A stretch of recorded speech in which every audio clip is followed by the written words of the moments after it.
श्रीराम. रामो राजमणिः सदा विजयते, रामं रमेशं भजे. रामेणाभियता निशाचरजमो, रामाय तस्मै नमः. शुकासारिखे पूर्णवैराग्यजाचे, वशिष्ठा परिज्ञानयोगेश्वरासे. कवी वाल्मिका सारिखा मान्य ऐसा, नमस्कार माझा सद्गुरु रामदासा. जयाचा जनी जन्मनामार्थ झाला, जयाने सदा वासनामात केला. जयाच्या मुखी सर्वदा नाम कीर्ती, नमस्कार त्या ब्रह्मचैतन्यमूर्ती. जरी तरी वनिधेनो आठवी वत्स नित्य, जननी करीत कामे बालका पाशी चित्त. तदुपरी गुरुमायेने गुराठे विप्रेम, श्री सद्गुरु रामानंद तुम्हा प्रणाम. आहे तू जननीय मदीयन कळे, अज्ञान मी दे करू. गाली गे मद प्रेम पाथर सदा, दूरी नको गे धरू. प्रेमे वाहत मुक्त कंठ करुणी, नाही तुझे बंधन. श्री प्रल्हादा गुरुराजया नित तुम्हा, माझे असो वंदन. अनंत कोटी ब्रह्मांड नायक राजाधिराज सच्चिदानंद सद्गुरु श्री ब्रह्म चैतन्य रामानंद प्रल्हाद महाराज की जय.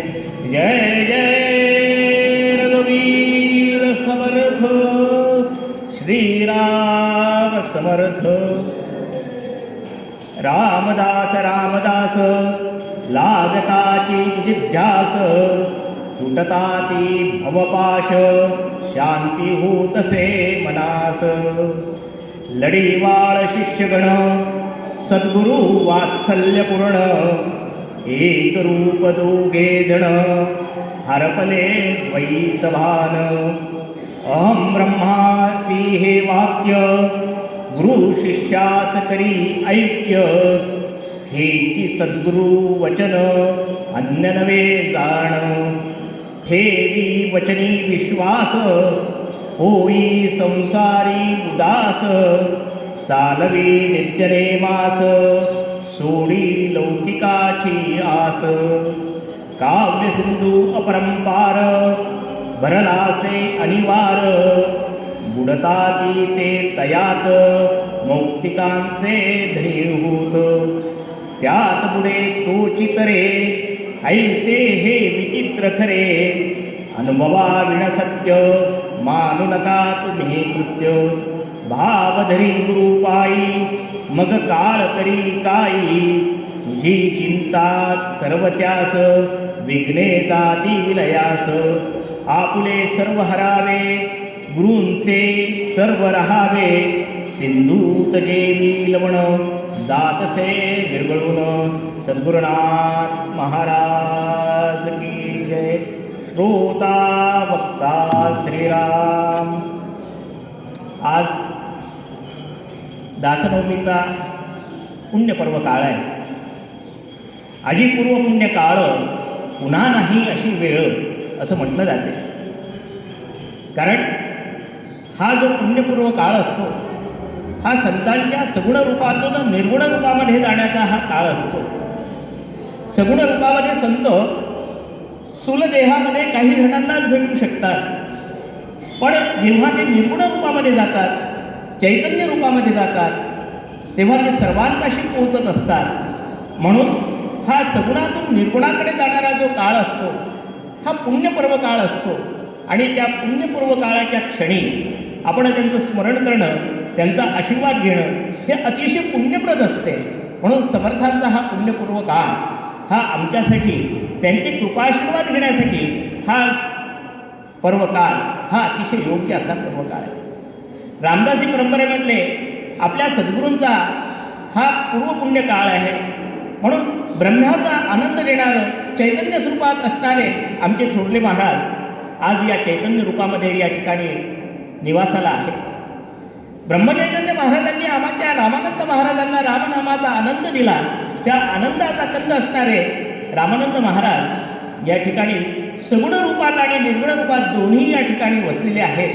ते नित्य निरंतर इथे येणाऱ्या भक्तांना कृपाशीर्वाद देतच असतात आणि त्यांच्या कृपाशीर्वादाने आमच्या सगळ्यांच्या जीवनामध्ये आल्हाद निर्माण करणारे पूजनीय प्रल्हाद महाराज याचा नित्य वरदहस्त या परिसरामध्ये नित्य असतो. म्हणून या सगळ्या सद्गुरू तत्वांना या दासनवमीच्या पर्वकाळाच्या प्रारंभी या ठिकाणी मी सगळ्यांच्या चरणी नतमस्तक होतो आणि आजच्या आपल्या या चिंतनाच्या सेवेला सुरुवात करतो. जेव्हा दासनवमी असते त्या दासनवमीच्या पर्वकाळामध्ये माघ शुद्ध नवमी ही दासबोध जयंती आणि माघ मध्य नवमी ही समर्थांचा हा पुण्यपूर्व काळ हा 15 दिवसाचा काळ असतो. या काळामध्ये आपण विशेषत्वाने दासबोधाचं चिंतन हे करत असतो, दासबोधाचं पठण करत असतो, दासबोधाचं मनन करत असतो. का बरं? कारण समर्थांनी आम्हाला शाश्वतीच दिलेली आहे. आत्माराम दासबोध माझे स्वरूप स्वतः सिद्ध असता न करावा खेद भक्तजनी. समर्थांनी म्हटलं मी कुठेही गेलो नाही. माझं नित्य आणि निरंतर वास्तव्य जर तुम्हाला शोधायचं असेल, तुम्हाला जर पाहायचं असेल तर तुम्ही दासबोधाचं पठण करा, दासबोधाचं वाचन करा, दासबोधाचं मनन करा. आता सखाराम काकांनी एक अभंग म्हटला, कशासाठी दासबोध वाचायचा? त्याची सगळी उत्तरं त्या अभंगामध्ये त्या पदामध्ये आलेली आहे. म्हणून समर्थांचं वाङ्मयीन अशा प्रकारची मूर्ती किंवा वाङ्मयीन अशा स्वरूपाचं जर स्वरूप असेल तर ते दासबोध आहे आणि त्या दासबोधाच्या माध्यमातून समर्थांनी आम्हाला आश्वस्त केलेलं आहे.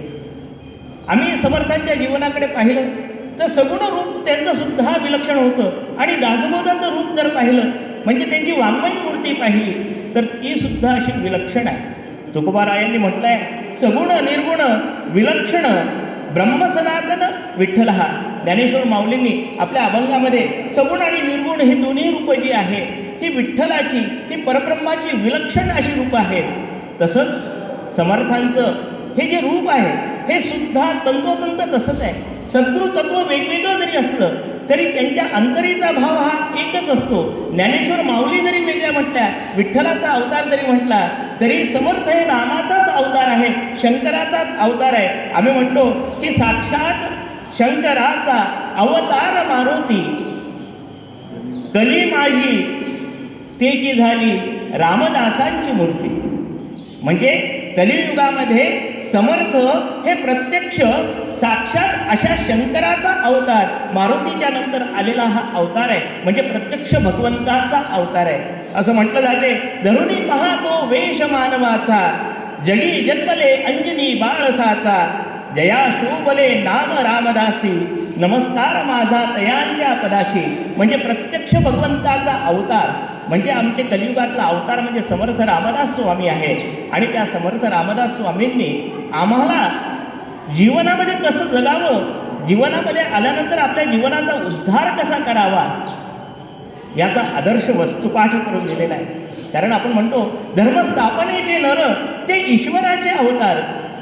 ईश्वराचे अवतार हे धर्मस्थापनेचे जे नर असतात ते असतात की धर्मस्थापना करावी, मनामध्ये ईश्वर भक्तीचा जागर व्हावा याच्यासाठी ईश्वर हा अवतार घेत असतो आणि तो संतांच्या रूपामध्ये अवतार घेत असतो. म्हणून आमचे समर्थ जे आहे हे खरं प्रत्यक्ष ईश्वराचे अवतारच आहे.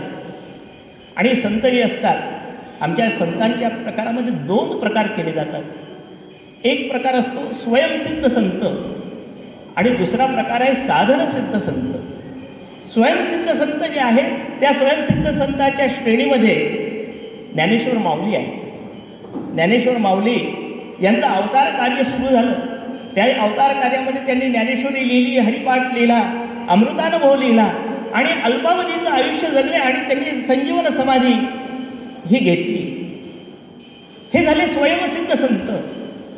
दुसरा प्रकार असतो साधना सिद्ध संत. हे साधना सिद्ध संत जे असतात हे स्वयंसिद्ध संत असतातच, परंतु साधना करत करत आपण संतत्वाच्या पदापर्यंत कसं पोहोचू शकतो याचं जीवनामध्ये आदर्श वस्तुपाठ घालून देण्याचं काम हे संत करत असतात. कारण माणसाला रोल मॉडेल पाहिजे असते की आम्ही कशा पद्धतीने जीवन जगावं, कशा पद्धतीने आम्ही आमच्या ईश्वराची प्राप्ती करून घ्यावी याचा आदर्श वस्तुपाठ लागत असतो, याचं रोल मॉडेल लागत असतं. म्हणून देवाने तीच सोय आम्हाला साधनसिद्ध संतांच्या माध्यमातून करून दिलेली आहे की साधना कशी करावी, साधनेच्या माध्यमातून आपण सिद्धत्वापर्यंत कसं पोचावं, आपण ईश्वरापर्यंत कसं पोचावं, याचं जीवनामध्ये प्रमाण कसं असावं याच्या दृष्टिकोनातून साधनसिद्ध संत असतात. आणि त्या साधनसिद्ध संतांच्या श्रेणीमध्ये आमचे समर्थ रामदास स्वामी आहेत. आणि हे वेगळं सांगायचं काम नाही, आम्हाला संत साहित्यामध्येच याची प्रचिती येते. संत साहित्यामध्येच आम्हाला या गोष्टी माहीत पडून जातात. अवतार धरावया कारण उद्धाराया जन महादोषी. कशासाठी अवतार धरतात की हे जे लोक आहेत हे या लोकांचा उद्धार करावा असा दयाघन परमेश्वराचीच इच्छा असते. म्हणून तो दयाघन परमेश्वर संतांच्या रूपाने अवतार घेतो आणि संतांच्या रूपाने अवतार घेऊन तुम्ही या मार्गाने जा, या वाटेने जा, तुम्ही तुमच्या जीवनाचं कल्याण करून घेऊ शकता. म्हणून हे साधनासिद्ध संत जे आहेत त्या साधनासिद्ध संतांच्या आयुष्याकडे आपण पाहिलं पाहिजे आणि त्याप्रमाणे आपण आपल्या जीवनाची दिशाही ठरवली पाहिजे. समर्थांचं कार्य हे असंच आहे, जन उद्धारण्याचं कार्य आहे, लोक उद्धारण्याचं कार्य आहे. आपण जीवनामध्ये आपल्या जीवनाचा उद्धार कसा करून घ्यावा याचं दिग्दर्शन, याचं मार्गदर्शन समर्थांनी आपल्या जीवनामध्ये आणि आपल्या वाङ्मयाच्या माध्यमातून या लोकांना करून दिलेलं आम्हाला दिसून येते.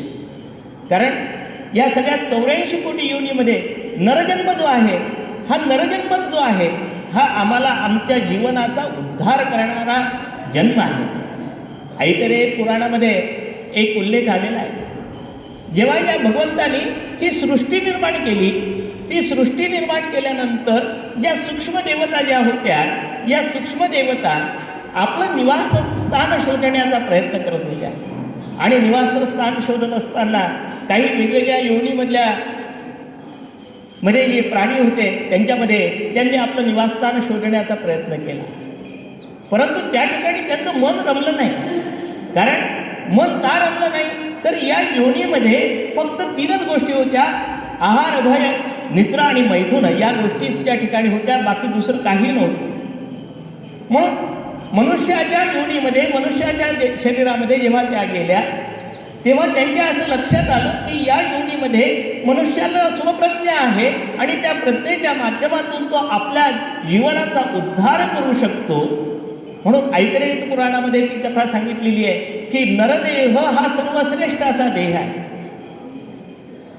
त्यातल्या कथेचा भाग सोडून द्या, त्यातलं तत्व आपण समजून घेतलं पाहिजे की सर्वश्रेष्ठ योनी जर कोणती असेल तर ती नरदेह योनी आहे. ती उपनिषदामध्ये सांगितलेली आहे, तसेच संतांनी सुद्धा आमच्या तत्वज्ञानामध्ये, आमच्या साहित्यामध्ये सुद्धा सांगितलेली आहे. आपण सगळ्यांना दासबोध वाचतो, बहुत जन्माचा शेवट नरदेह सापडे अवचट, येथे वर्तावे चौकट नीती नाही. समर्थांनी म्हटलेलंच आहे की सगळ्या जन्माचा जो शेवट आहे तो शेवट म्हणजे नरदेह आहे. हा नरदेह जेव्हा प्राप्त होतो तेव्हा त्या नरदेहाचं इप्सितच हे असते की आम्ही आमच्या या जीवन मरणाच्या चक्रातून बाहेर पडून आम्हाला मुमुक्षत्व जे प्राप्त करून घ्यायचं आहे, आम्हाला सायुज्यता जी प्राप्त करून घ्यायची आहे, ज्याला आम्ही मोक्ष प्राप्त करून घ्यायचं जे म्हणतो, आम्ही जे कैवल्य ज्ञान प्राप्त करून घ्यायचं म्हणतो, त्याचं जे साधन जे आहे ते साधन म्हणजेच आमचा हा नरदेह आहे. म्हणून असं म्हटलं जाते, या नरदेहाची आधारे नाना साधनांची द्वारे मुख्य सार विचारे बहुत सुटले. आपण या नरदेहाच्या माध्यमातून आपण आपला जन्म जो आहे तो धन्य धन्य करून घ्यावा. धन्य धन्य हा नरदेह, येथे अपूर्वता राहू. या नरदेहामधली जी अपूर्वता जी आहे ती अपूर्वता जी आम्हाला जी मिळालेली आहे त्याचा फायदा आपण या नरजन्मामध्ये आल्यानंतर करून घ्यावा. म्हणून आमची शास्त्रसुद्धा आम्हाला मार्गदर्शन करतात की आम्ही काय करावं, काय करू नये, कसं वागावं, याच्या प्रकारचं मार्गदर्शन आम्हाला आमच्या शास्त्रामध्ये सुद्धा आहे. आमच्या शास्त्रामध्ये एक प्रस्थानत्रयीचा भाग आलेला आहे. जुन्या शास्त्राप्रमाणे प्रस्थानत्रयी आणि त्या प्रस्थानत्रयीचा अभ्यास आम्ही केला पाहिजे. मुख्यतः एक शब्द आम्हाला याचा विचार करावा लागतो, प्रस्थानत्रयी म्हणजे काय. आपण मराठीमध्ये संस्कृतमध्ये म्हणतो प्रस्थान. प्रस्थान म्हणजे सुरुवात करणे. कोणत्या तरी दिशेला जाण्याला आम्ही काय केलं, प्रस्थान केलं, म्हणजे मार्गक्रमण करण्याची सुरुवात केली. मग आम्हाला हे प्रस्थान म्हणजे काय. नरजन्मामध्ये आल्यानंतर आम्हाला प्रस्थान कुठून करायचं, तर आम्हाला नरजन्मामध्ये आल्यानंतर हे जे प्रस्थान आहे, हे प्रस्थान आम्हाला देहबुद्धीकडनं देवबुद्धीकडे करायचं प्रस्थान आहे. आमची जी देहबुद्धी जी आहे त्या देहबुद्धीकडनं देवबुद्धीकडे जी आम्ही सुरुवात जेव्हा करू तेव्हा आम्ही त्याला प्रस्थान म्हणू. आमच्या परमपूजनीय महाराजांच्या प्रवचनामध्ये अनेक वेळेला उल्लेख येतो की आम्ही माणसांनी काय करावं, तर आमचा पशुधर्म जो आहे त्या पशुधर्मातून मनुष्यधर्म आणि मनुष्यधर्माकडनं देवधर्माकडे जाणं, याची साधना म्हणजे उपासना, असे आमचे प्रल्हाद महाराज आपल्या प्रवचनामधून सांगत होते. पशुधर्माकडनं मानवधर्माकडे आणि मानवधर्माकडनं देवधर्माकडे जाणं, यालाच काय म्हणतात, प्रस्थान करणं असं म्हणतात. म्हणून या प्रस्थानाची सुरुवात आम्हाला या नरजन्मामध्येच करता येते. आम्ही पहा, आमच्या जीवनामध्ये गुरुचं वर्णन करत असताना आपण गुरुला म्हणतो द्वंद्वातीतम. गुरु जे असतात ते द्वंद्वातीत असतात. त्यांच्या मनामध्ये द्वंद्व कोणतंच नसते. पण आमच्या मनामध्ये मात्र नित्य द्वंद्व असते. हे करावं काय, हे करू नये, हे केलं तर मला सुख भेटेल का दुःख भेटेल, हे केलं तर मला काय होईल, अशा प्रकारची द्वंद्वमय अवस्था आमची असते. या द्वंद्वमय अवस्थेमधून द्वंद्वातीत अवस्थेमध्ये जाणं याला प्रस्थान असं म्हणतात. म्हणून सगुण उपासनेतून निर्गुण उपासनेकडे जाणं याला प्रस्थान म्हणतात.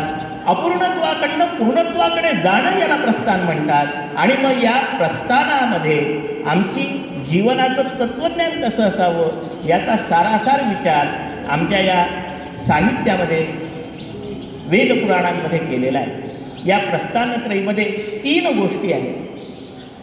प्रस्थानत्रयीमधलं जे उपनिषद आहे हे पहिलं प्रस्थान आहे. दुसरं प्रस्थान जे आहे ते दुसरं प्रस्थान म्हणजे ब्रह्मसूत्र आहे, भगवद्गीता आहे. ही 3 प्रस्थानत्रयी आहे.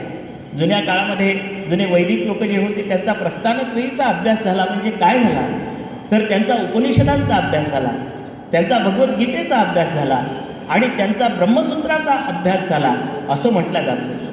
आणि तो अभ्यास झाल्यानंतर त्यांनी आपल्या या भारतीय तत्त्वज्ञानाचा पूर्ण अभ्यास केलेला आहे आणि त्यानुसार त्यांच्या जीवनाची गती ही मोक्षगतीकडे चालली आहे असं समजलं जात होतं.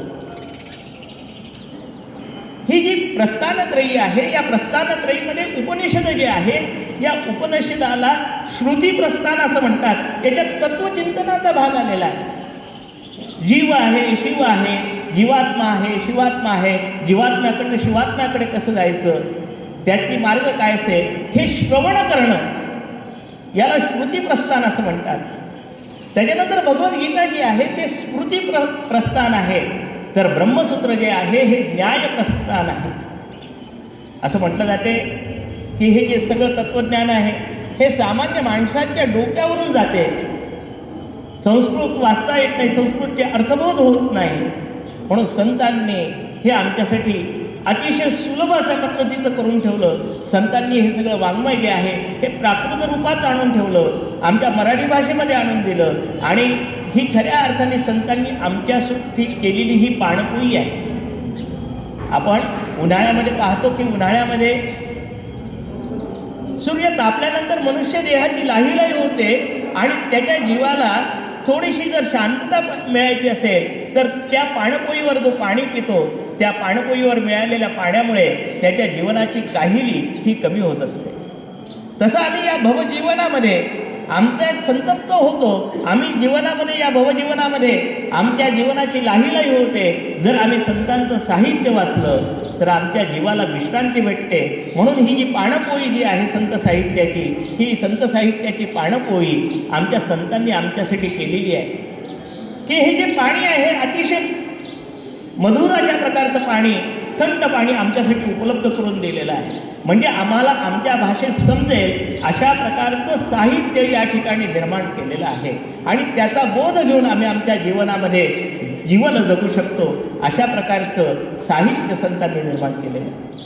वारकरी संप्रदाय जर पाहिला तर वारकरी संप्रदायामध्ये ज्ञानेश्वरी असेल, हरिपाठ असेल आणि अमृतानुभव असेल, ही वारकरी संप्रदायातली प्रस्थानत्रयी आहे की जीवन जगत असताना आम्ही कशा पद्धतीने जीवन जगावं, कशा पद्धतीने मनन करावं, कशा पद्धतीने आम्ही जीवनामध्ये वागावं हे सांगण्याचा प्रयत्न वारकरी संप्रदायामध्ये जो केलेला आहे तो ज्ञानेश्वरीच्या माध्यमातून, हरिपाठाच्या माध्यमातून आणि अमृतानुभवाच्या माध्यमातून केलेला आहे. समर्थ संप्रदायामध्ये आमची जी प्रस्थानत्रयी जी आहे ती समर्थ संप्रदायाची प्रस्थानत्रयी म्हणजे आमचा पहिला दासबोध आहे. हा श्रुतिप्रधान आहे, हा श्रवणाचा ग्रंथ आहे. 20 दशकांचा हा ग्रंथ, 200 समासाचा हा ग्रंथ, हा श्रवणाचा आहे, हा तत्वचिंतनाचा ग्रंथ आहे. आम्ही दासबोधाचं पारायण करतो तेव्हा आम्हाला लक्षात येते, श्रोते पुसती कोण ग्रंथ, काय बोलिले जे येथ, श्रवण केली आणि प्राप्त काय आहे. हा दासबोध ग्रंथ श्रवण केल्याने मला काय भेटणार, श्रवण केल्याने त्यापासून माझा काय फायदा आहे, असा प्रश्न विचारलेला आहे. गुरु शिष्यांचा संवाद आहे. दासबोध या नावातच आहे. दासाला केलेला बोध, शिष्याला केलेला बोध. शिष्याला कुठे न्यायचं, द्वंद्वाकडे न्यायचं. त्याच्या मनातल्या ज्या द्वंद्वाच्या अवस्था आहे त्या अवस्था काढून त्याला द्वंद्वातीत आणि केवळ अशा ज्ञानापर्यंत न्यायचं. अशा प्रकारचा बोध करणारा हा दासबोध ग्रंथ आहे. ग्रंथ दासबोध गुरु शिष्यांचा संवाद, हा गुरु शिष्यांचा संवाद आहे. या ठिकाणी अशा प्रकारचं नाही की तत्वज्ञान मी सांगत जातो तुला समजेल की न समजेल अशा प्रकारचा कुठलाही अहंभाव नाही. एखाद्या आईने आपल्या लेकराला जसं समजावं हवं, त्याचं बोध धरून त्याला मार्ग दाखवावा, तसा हा आमच्या समर्थ माऊलींनी लिहिलेला हा दासबोध आहे की जीवन जगत असताना तुला काय करायचं, कशा पद्धतीने जीवन जगायचं, हे समर्थांचे जे विचार आहेत ते विचार साध्या सोप्या भाषेमध्ये दासबोधामध्ये केलेले आहे. दासबोधाचा एवढा ग्रंथ जो आहे तर ग्रंथाचं पारायण तुम्ही करा.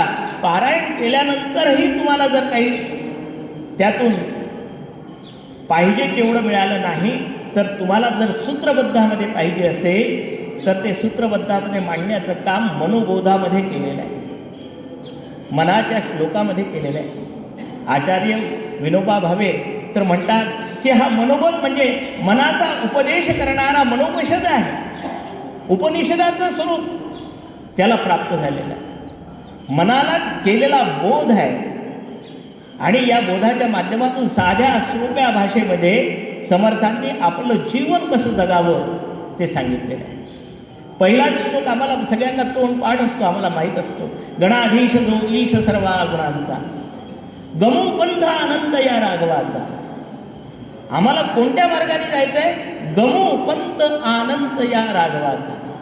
या ठिकाणी गमू हा शब्द पाच समर्थांनी चांगल्या पद्धतीने ओळखला आहे. एखादी आई ज्याप्रमाणे मुलाचा बोट धरून आनंदाने त्याला घेऊन जाते त्या पद्धतीने समर्थ आम्हाला म्हणतात की मी तुमच्या सोबत आहे. आपल्याला राघवाच्या पंथाने जायचं आहे, रामाच्या पंथाने जायचं आहे. आणि रामाच्या पंथाने नेण्यासाठी समर्थांनी त्या पहिल्या श्लोकाची रचना केलेली आहे. मना सज्जना भक्तिपंथेची जावे.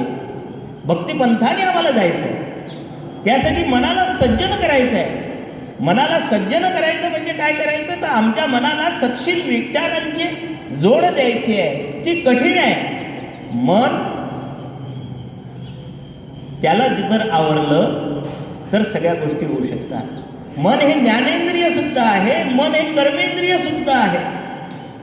जोपर्यंत मनाला आम्ही आवरत नाही तोपर्यंत आम्ही कर्मेंद्रियाच्या माध्यमातून कामच करू शकत नाही. म्हणून मनाला संस्कार देण्याचं काम समर्थांनी त्या म्हणून मनाच्या श्लोकांच्या माध्यमातून केलेलं आहे की कसं कसं जावं, कसं कसं जावं लागते याची भक्तिसूत्राची दशकं या ठिकाणी मांडलेली आहे. 205 श्लोक या माध्यमातून समर्थांनी आमच्या मनाला संस्कार करण्याचं काम केलेलं आहे. किती साधे साधे सोपे सोपे शब्द आहे, उच्चारायलाही सोपे आहे, ऐकायलाही सुद्धा गोड आहे.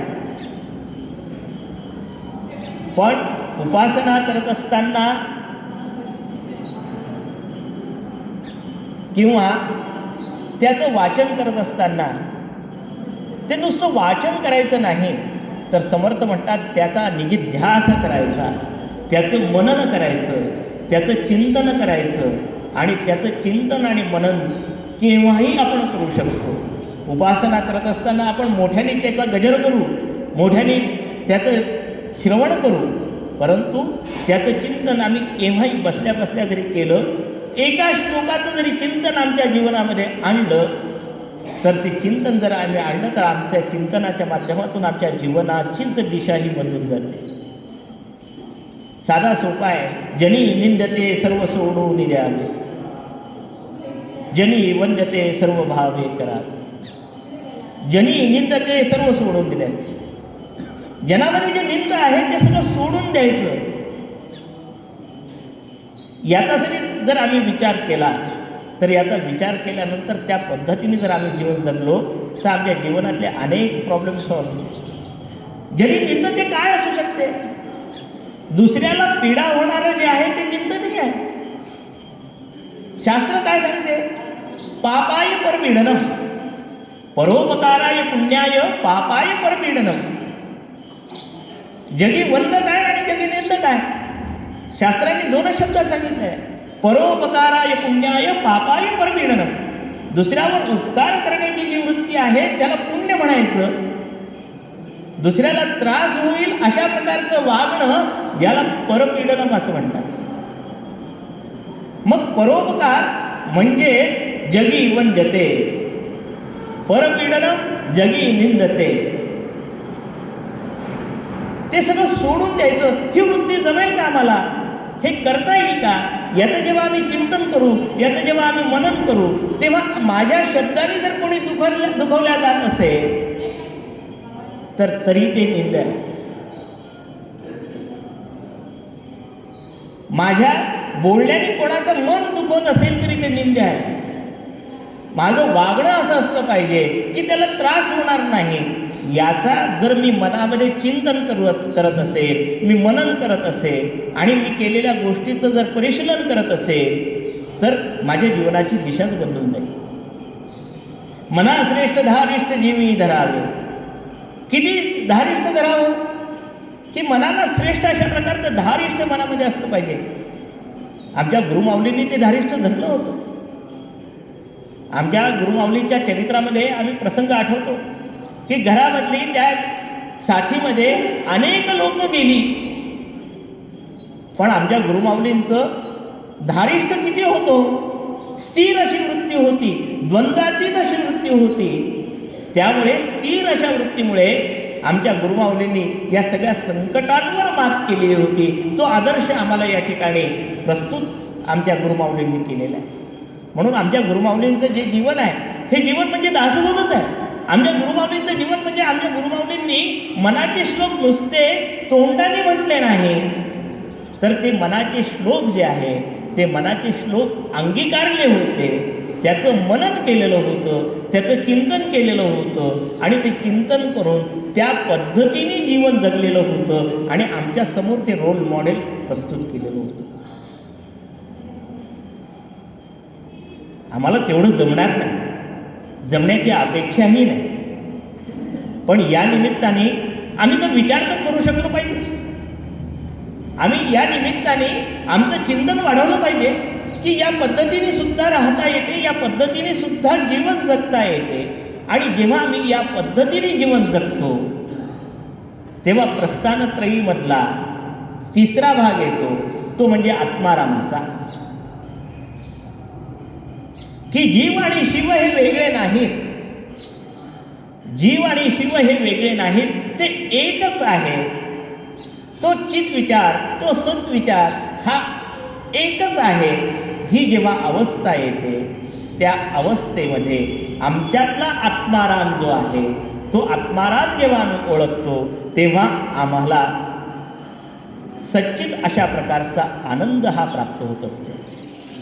मग हे केव्हा आहे तर आम्ही मनोपदाचे जे श्लोक आहे ते श्लोक जेव्हा त्याचं आम्ही चिंतन आणि मनन करू. समर्थांनी ग्वाही दिलेली आहे. काय होणार आहे? मनाची शते ऐकता दोष दाती मतिमंद ते साधना योग्य हो. शेवटचा श्लोक जो आहे की आम्ही मनाची जी शत आहे ते ऐकता आमच्यामधले जे दोष आहे ते सगळे दोष निघून जातात आणि आम्ही साधनेला योग्य अशा प्रकारचं होतो.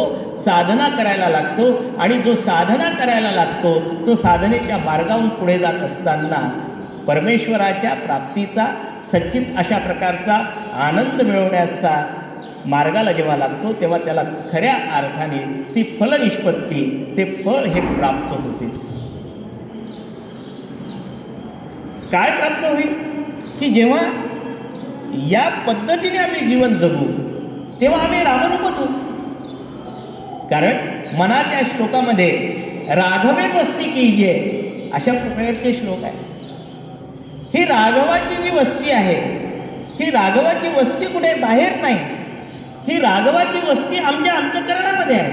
आमच्या अंतःकरणामध्ये आहे. जेव्हा आमच्या अंतःकरणामध्ये राघवाचं वस्तीस्थान हे निर्माण होईल म्हणजेच आम्ही सगळ्या जीवाला राघव रूपाने पाहू, रामरूपाने पाहू, तेव्हा आम्ही रामाकडे इतकेच मागू. रामासी इतके मागावे की आपणची राम व्हावे. आपण स्वतः राम व्हावं, आपण स्वतःच राम व्हावं. आणि समर्थांनी त्यांच्या जीवनामध्ये तोच भाव घेतलेला आहे. समर्थाचं जीवन जर पाहिलं असेल तर समर्थ हे राम आणि रामाशिवाय वेगळेच नव्हते. रामी रामदास, समर्थांच्या साहित्यामध्ये उल्लेख आहे रामी रामदास. राम आणि रामदास हा द्वैत भाव नाहीच आहे, हा वेगळेपणाचा भाव नाहीच आहे. नारायणाचं कुठे अस्तित्वच उरलं नाही. सगळं जे आहे ते रामरूपच आहे. तुम्ही समर्थांच्या अनेक अशा प्रकारच्या आरत्या पहा, स्तोत्र पहा, जिथे तिथे सर्वत्र रामरूपच सृष्टी त्यांना दिसते. कुठलीही आरती असेल तर त्या आरतीमध्ये किंवा कुठल्याही सवयीमध्ये रामाचाच उल्लेख आहे. म्हणून रामी रामदास अशी जी वृत्ती होणं जी आहे ही वृत्ती त्या साधनेमधून होते. ती साधना आम्ही केली पाहिजे आणि ती साधना करत असताना जेव्हा आम्हाला ती साधना होते तेव्हा सर्वत्र आम्हाला रामरूपच सृष्टी दिसते. आणि जेव्हा ही रामरूप सृष्टी दिसते तेव्हा आम्ही आमच्या जीवनाची जी परिपूर्णता आहे ती परिपूर्णता पाहू शकतो. समर्थांच्या जीवनामध्ये अशा प्रकारची रामाची रूपता जी आहे, समरूपता जी आहे ती आम्हाला दिसून येते. मग समर्थांना हे एकाएकी भेटलं का हो? एकाएकी भेटलं नाही. समर्थाचं जे जीवन जे आहे ते समर्थाचं जीवन हे शास्त्राभिमुख होतं, हे साधनाभिमुख होतं, हे जीवनाभिमुख होतं. समर्थांनी शास्त्राचाही अभ्यास केला, समर्थांनी साधना सुद्धा केली आणि समर्थांनी सर्वांच्या जीवनामध्ये तो उतरवण्याचा सुद्धा प्रयत्न केला. म्हणून समर्थांचं जीवन हे शास्त्राभिमुख पण आहे, समर्थांचं जीवन हे साधनाभिमुख पण आहे आणि समर्थांचं जीवन हे जीवनाभिमुख पण सुद्धा आहे. समर्थांच्या जीवनामधले अनेक प्रसंग तुम्हाला माहिती आहे. एवढ्या कमी वेळामध्ये आपण समर्थांच्या जीवनातल्या सगळ्या प्रसंगांचं वर्णन किंवा समर्थांचं चरित्र आपण हे पाहू शकत नाही. पण समर्थांच्या जीवनातले काही जे प्रसंग आहेत हे समर्थांच्या जीवनातले काही प्रसंग आम्हाला निश्चितच आम्हाला प्रेरणा देणारे आहे. समर्थांचं जे जीवन आहे त्या समर्थांच्या जीवनामध्ये 12 वर्षाची टप्पे आहेत. वयाच्या 12व्या वर्षी समर्थ आपल्या घरून निघून गेलेले. पण त्याच्यापूर्वीची अवस्था कशी? समर्थ लहानपणी सुद्धा चिंतनामध्येच असायचे. एक प्रसंग छोटासा तुम्हाला माहीत आहे की कुठे गेला नारायण, कुठे गेला नारायण, कुठे गेला नारायण, कुठे गेला. नारायण एका अडगळीच्या खोलीमध्ये सापडतात. विचारतात, अरे काय करतो? चिंता करतो विश्वाची, चिंता करतो विश्वाची.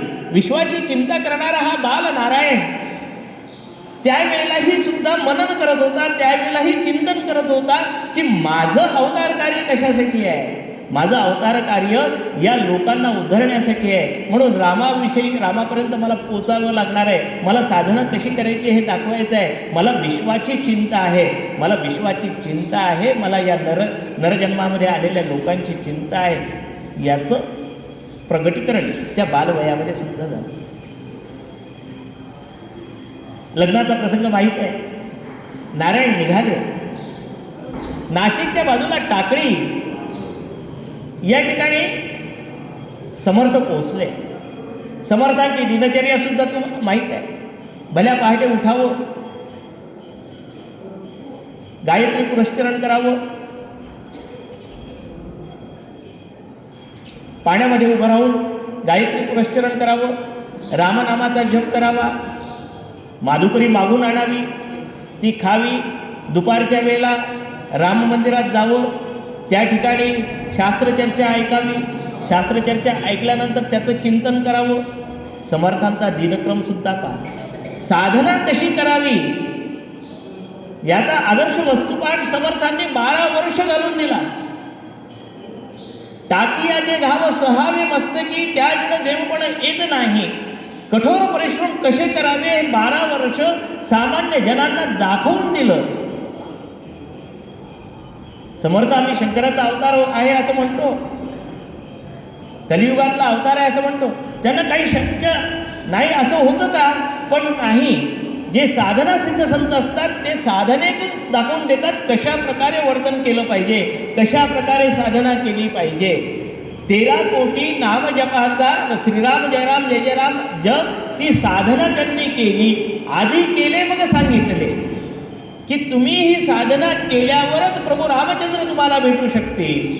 अशा प्रकारची साधना समर्थांनी त्या ठिकाणी केलेली आम्हाला दिसून येते. ती साधना कशी केली, ती साधना करत असताना वैराग्य कसं असावं याचं सुद्धा मूर्तिमंत उदाहरण म्हणजे समर्थ आहे. समर्थांच्या जीवनामध्ये, चरित्रामध्ये सांगितलं जाते की समर्थ माधुकरी मागून आणायचे. माधुकरी मागून आणल्यानंतर त्याचा एक भाग रामाला नैवेद्य दाखवायचे. उरलेला भाग जो आहे त्या नदीच्या पात्रामध्ये बुडवायचा, तो बाहेर काढायचा, तो निसत्व करायचा आणि मग खायचा. आमच्या रसनेचे जेव्हा चोचले असतात तेव्हा आम्ही भक्ती मार्गाला लागू शकत नाही. म्हणून वासना ज्या आहे, इंद्रियाच्या ज्या वासना आहेत त्या वासना सुद्धा नष्ट करायची साधना कशी असावी हे आमच्या समर्थांच्या जीवनामधून दिसून येते. समर्थांनी त्यावेळेला अतिशय अशा प्रकारचं चिंतन त्यावेळेला केलं होतं आणि ते चिंतन केल्यामुळेच समर्थ हे समर्थ बनू शकले होते. समर्थांनी आपल्या दासबोधामध्ये लिहून ठेवलेलं आहे की या दासबोधामध्ये कशाचा आधार घेतलेला आहे, म्हणजे समर्थांनी कशाचा अभ्यास केला असेल याची आम्हाला प्रचिती येते.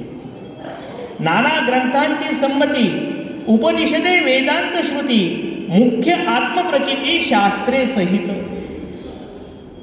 नाना ग्रंथांची संमती घेतली, उपनिषद वेदांच्या श्रुती ज्या आहेत त्यांचा आधार घेतला आणि केवळ तो आधार घेतला नाही तर त्याची आत्मप्रचिती, त्याचं मनन केलं, त्याचं चिंतन केलं आणि त्या चिंतनामधून ती आत्मप्रचिती आणली आणि त्यानंतर आपलं लेखन केलं.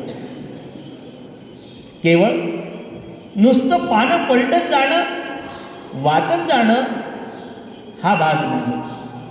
तर आम्ही त्या माध्यमातून काय केलं पाहिजे, त्याचं चिंतन केलं पाहिजे. त्याचा अर्थ काय अपेक्षित आहे, अर्थ काय गृहीत आहे, हा आम्ही जर त्याचं चिंतन जर केलं तरच आम्हाला त्यातला अर्थ कळतो.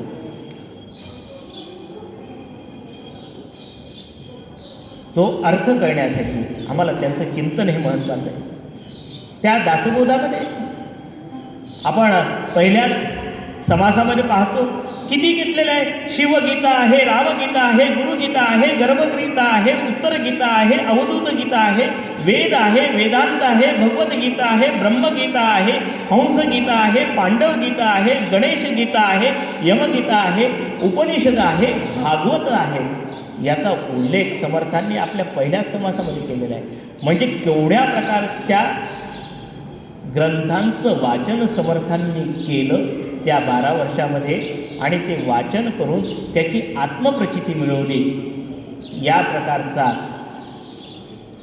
बोध आम्हाला त्यातून घ्यायचा आहे. म्हणून केवळ समर्थांनी जे साहित्य लिहिलं ते साहित्यामध्ये एवढे सगळे ज्या गोष्टी आहेत या सगळ्या गोष्टींचा अभ्यास करून समर्थांनी आम्हाला ते दासबोध ग्रंथ हा जो आहे हा दासबोध ग्रंथ आम्हाला उपलब्ध करून दिलेला आहे आणि त्याचं सूत्रबद्ध रूप आम्हाला मनोबोधामधून करून दिलेलं आहे. आणि त्या सगळ्या मनोबोधामधून करून दिलेल्या या तत्त्वचिंतनाचं सार जे आहे हे सार मनोबोधातलं जे आहे ते मनोबोधातलं सार जर आम्ही आमच्या जीवनामध्ये अंगीकारलं तर आमच्या जीवनाची इति कर्तव्यता ही होणार आहे. मनोबोधामध्ये आणि या सगळ्या गोष्टीमध्ये आम्ही त्या तत्त्वचिंतनातलं थोडंसं जे सार आहे ते थोडंसं सार जरी आम्ही अंगीकारलं तर आम्ही आमचं जीवन हे परिपूर्णतेकडे नेऊ शकू.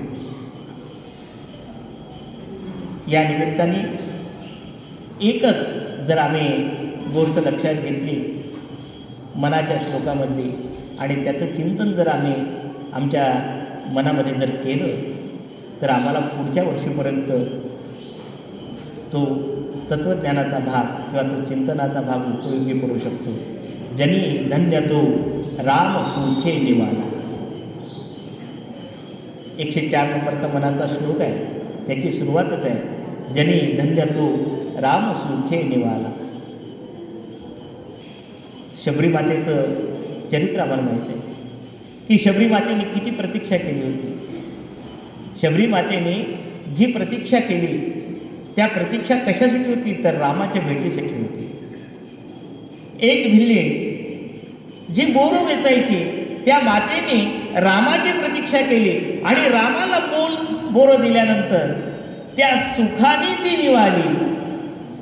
रामतत्व प्रत्यक्ष भेटल्यानंतर तिच्या जीवनामध्ये ज्या प्रकारचा आनंद झाला तो आनंद ती रामभक्ती आमच्याही जीवनामध्ये यावी या दृष्टिकोनातून रामासाठी रामतत्वाच्या प्राप्तीसाठी आम्हाला त्या मनोबोधाचा आम्हाला त्या मनाच्या श्लोकाचं चिंतन आम्हाला करावं. त्यासाठी आमच्या मनामध्ये दास्यभक्ती ही निर्माण झाली पाहिजे. आणि दास्यभक्ती कशी निर्माण व्हावी. सदा देव काजी जे देह ज्याचा सदा राम नाम वदे नित्य साचा स्वधर्मेची चाले सदा उत्तमाचा जनी धन्य तो दास सर्वोत्तमाचा. आमचं सदा देव काजी देह जिजे ज्याचा. देवतत्वासाठी आमचा देह झिजत राहावा.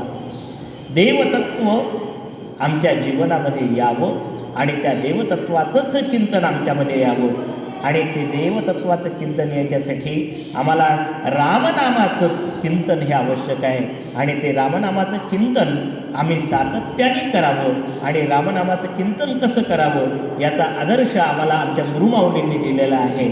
आम्हाला समर्थांच्याकडून मिळालेला जो अमृतकुंभ जो आहे तो अमृतकुंभ आमच्या गुरुमाऊलींनी आमच्यासाठी दिलेला आहे. ते रामनाम आम्ही त्याचं चिंतन रामनामाचं पठण रामनामाचं चिंतन आम्ही सातत्याने करावं. आणि आपला जो स्वधर्म जो आहे स्वतःचा धर्म जो आहे तो धर्म आम्ही चांगल्या पद्धतीने पाळावा. माझा धर्म म्हणजे कोणता असेल मी जे काही काम करत असेल तो जो धर्म आहे तो धर्म मी चांगल्या पद्धतीने पाळावा.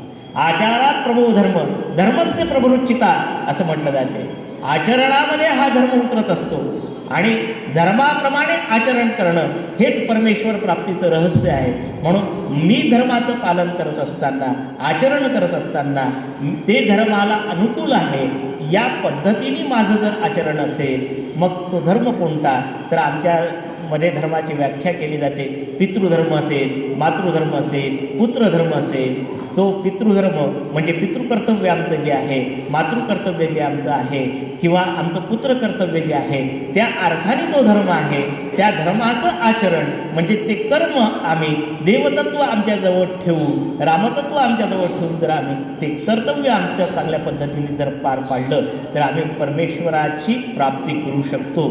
या पद्धतीने जर आम्ही आमचं चिंतन जर केलं तर ते चिंतनाच्या माध्यमातून आम्ही समर्थांची सेवा ही निश्चितपणे करू शकतो. समर्थांचं जो गुलाल आहे तो 12 वाजता आहे. माघ वद्य नवमीच्या दिवशी समर्थांनी आपला देह हा ठेवला होता. समर्थांचं जे चिंतन आहे ते समर्थांचं चिंतन 1 तासामध्ये 40 मिनिटामध्ये होत नाही, परंतु आपल्याला वेळेची मर्यादा आहे. तर ती प्रस्थानत्रयी जी आहे त्या प्रस्थानत्रयीच्या अनुषंगाने आपण त्याचा विचार करू, आपण त्यांचं चिंतन करू. एक तरी मनाचा श्लोक जो आहे त्या मनाच्या श्लोकाचं चिंतन आम्ही आमच्या या आयुष्यामध्ये एक श्लोक घेऊन त्या श्लोकानुसार जर आम्ही वागण्याचा प्रयत्न केला तर आमचं जीवनसुद्धा बदलू शकते. एक ओवी अनुभवावी असं ज्ञानेश्वरीमध्ये म्हटलं जाते. तसं आमच्या समर्थ संप्रदायामध्ये एक जरी मनाचा श्लोक आहे त्या मनाच्या श्लोकाप्रमाणे जर आम्ही आमचं जीवन जगलो तर आमच्या जीवनामध्ये परिवर्तन घडून आणते. आपल्या समर्थ उपासना आपल्या ज्या पद्धतीप्रमाणे तुकाराम माऊलींचा जो अभंग आहे तो तुकाराम महाराजांनी समर्थांवर केलेला जो अभंग आहे त्या अभंगाचं या ठिकाणी गायन होईल. तो अभंग म्हटला जाईल आणि त्यानंतर गुलाल हा उधळला जाईल. रामदास काका तांबटकर आणि गणेश महाराज या ठिकाणी तो अभंग म्हणणार आहे. त्यानंतर समर्थांचा जय जयकार होऊन आपण गुलाल उधळणार आहोत. वेळेची कमतरता असल्यामुळे या पद्धतीचं चिंतन सेवा या ठिकाणी मी सद्गुरूचरणी अर्पण करतो आणि माझ्या शब्दांना विराम देतो. जय जय रघुवीर समर्थ.